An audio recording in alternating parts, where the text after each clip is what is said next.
Assalamualaikum warahmatullahi wabarakatuh. Selamat pagi, siang, atau malam, Bapak, Ibu, para orang tua yang saya hormati, serta anak-anak yang setia mendampingi orang tuanya. Bagaimana kabarnya hari ini? Semoga selalu diberi kesehatan, kekuatan, dan ketenangan oleh Allah SWT. Dan semoga setiap tarikan napas yang kita rasakan hari ini menjadi tanda kasih sayang Tuhan kepada kita semua. Perkenalkan, saya berbicara sebagai seorang dokter spesialis yang sehari-hari menangani pasien usia lanjut. Dan hari ini, saya ingin mengajak panjenengan semua ngobrol santai tentang satu keluhan yang sangat sering saya temui di ruang praktik. Dok, tiap cuaca dingin kok badan saya langsung drop. Dok, gampang masuk angin, lemes, sendi ngilu, napas pendek. Dok, sudah berobat kemana-mana, tapi kalau dingin ya kambuh lagi. Kalau Bapak Ibu merasakan hal yang sama, tenang. Panjenengan tidak sendirian. Secara medis, kondisi ini sangat wajar terjadi pada usia lansia. Saat usia bertambah, tubuh mengalami penurunan kemampuan adaptasi, termasuk dalam menjaga suhu tubuh, tekanan darah, hingga sistem imun. Cuaca dingin membuat pembuluh darah menyempit. Akibatnya, aliran darah ke otot dan organ menjadi berkurang. Inilah yang menyebabkan badan terasa kaku, pegal, cepat lelah, bahkan pusing. Selain itu, udara dingin juga membuat sistem pernapasan lebih sensitif. Pada lansia dengan riwayat asma, darah tinggi, penyakit jantung atau rematik, gejala bisa terasa jauh lebih berat. Saya pernah menangani seorang pasien, sebut saja Pak Slamet, usia 67 tahun. Beliau datang dengan wajah lelah dan suara putus asa. Dok, saya ini sudah ke puskesmas, ke klinik, ke rumah sakit. Obat sudah banyak, tapi tiap dingin datang, badan saya rasanya ambruk. Beliau sampai stres. Tidurnya tidak nyenyak, pikirannya kemana-mana. Setelah saya dengarkan ceritanya pelan-pelan, ternyata masalahnya bukan semata-mata di obat, tapi di kebiasaan sehari-hari yang tidak disadari. Cuaca dingin memang bisa memicu turunnya kondisi tubuh lansia, namun penyebabnya bukan hanya satu.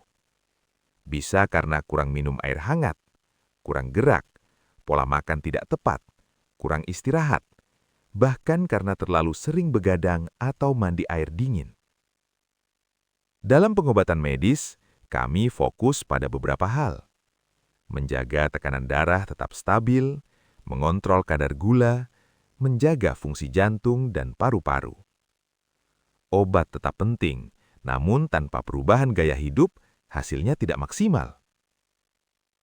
Lalu, apa saja yang perlu diperhatikan? Pertama, jaga suhu tubuh. Gunakan pakaian hangat, kaos kaki, dan selimut saat malam. Jangan remehkan rasa dingin, karena pada lansia, hipotermia bisa terjadi tanpa disadari. Kedua, perhatikan makanan. Hindari makanan terlalu dingin, berminyak, dan tinggi gula. Batasi gorengan, es, dan minuman manis berlebihan. Perbanyak makanan hangat, sup, sayur rebus, ikan, telur, dan protein ringan sangat dianjurkan. Untuk di rumah, ada beberapa cara sederhana yang bisa dilakukan. Salah satunya adalah pijatan ringan. Pijat lembut pada leher, bahu, punggung, dan betis. Gunakan minyak kayu putih atau minyak zaitun hangat. Pijatan ini membantu melancarkan aliran darah dan mengurangi kaku otot. Selain medis, saya juga sering mengkombinasikan dengan herbal yang aman. Misalnya, jahe. Jahe hangat sangat baik untuk lansia. Rebus jahe segar, tambahkan sedikit madu. Minum pagi dan malam. Bisa juga kunyit. Kunyit bersifat antiinflamasi, baik untuk jantung dan daya tahan tubuh. Namun ingat, herbal bukan pengganti obat dokter. Ia adalah pendamping. Pantangan yang sering dilanggar lansia adalah mandi terlalu pagi dengan air dingin. Sebaiknya mandi setelah matahari terbit dan gunakan air hangat. Juga hindari begadang. Tidur cukup adalah obat terbaik. Setelah Pak Slamet menjalani perubahan ini secara rutin, perlahan kondisinya membaik.